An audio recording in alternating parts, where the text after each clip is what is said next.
ঈদের ছুটিতে হাম সংক্রমণ থেকে রক্ষায় জনবহুল জায়গা এড়িয়ে চলতে শিশুদের অভিভাবকদের সতর্ক থাকার পরামর্শ দিয়েছে স্বাস্থ্য অধিদপ্তর।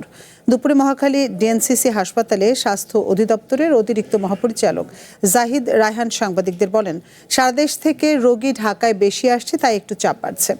গত 15 দিনে 1100 থেকে 1300-র মধ্যে ওঠানামা করছে হাম আক্রান্ত রোগীর সংখ্যা। তাদের চিকিৎসায় কোনো গাফিলতি মেনে নেওয়া হবে না বলেও জানান তিনি।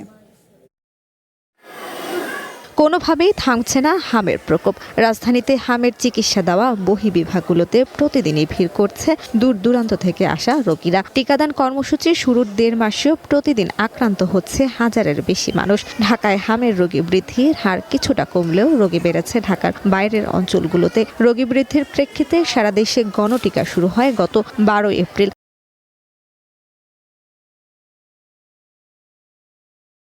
প্রায় 1.5 মাস হতে চলল, এর খুব বেশি একটা প্রভাব দেখা যাচ্ছে না। সরকারি তথ্য মতে 1,80,00,000-এর জায়গায় টিকা দেওয়া হয়েছে 1,82,00,000। রোগীর স্বজনরা জানান, জ্বর ঠান্ডা নিয়ে শুরুতে শিশুরা ভর্তি হলেও পরবর্তীতে তারা আক্রান্ত হচ্ছে নিউমোনিয়ায়। পাশাপাশি বাড়ছে শ্বাসকষ্ট। 7 দিনের পরে আমরা গেছি মাদারীপুর থেকে আমরা ফেরত হয়ে পড়ছি। জ্বর, ঠান্ডা, কাশি, পরে হাম, এগুলো পাতলা পায়খানা আসলো, কিন্তু বুঝি নাই আর কি। ডাক্তার দেখাইছি, এর আগে আমরা 12 দিনে 3টা ডাক্তার চেঞ্জ করছি, কিন্তু কেউ বলে নাই যে হাম হয়েছে।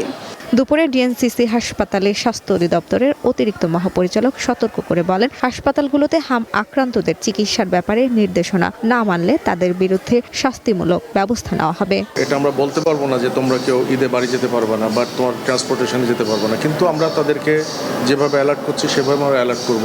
আর বাচ্চার বিষয় তো এটা মনে হয় বাবা মারা সবচেয়ে বেশি সতর্ক থাকবেন। হাসপাতাল কর্তৃপক্ষ না মানলে, এটা যেহেতু আমরা একটা ক্রাইসিসের ভেতর দিয়ে যাচ্ছি, আমাদের হেলথের টোটাল মেশিনারিজ কিন্তু মেজেলসের জন্য এখন কাজ করছে।